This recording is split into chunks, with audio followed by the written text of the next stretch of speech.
গরুর খামারের জন্য সাইলেজ করা হচ্ছে গোখাদ্য। কারো যদি লাগে আমাদের সাথে যোগাযোগ করেন। আমাদের গরুর খামারের জন্য সাইলেজ করা হচ্ছে।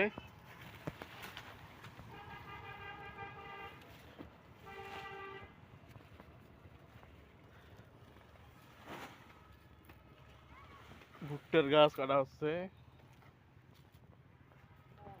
গরুর খাবারের জন্য মূলত এই ভুট্টা কাটা।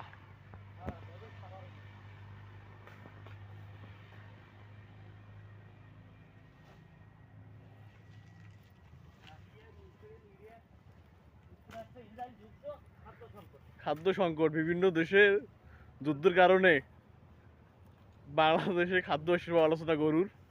এই জন্য আমরা ভুট্টার গাছ কাটিয়ে পোয়াল পোয়াল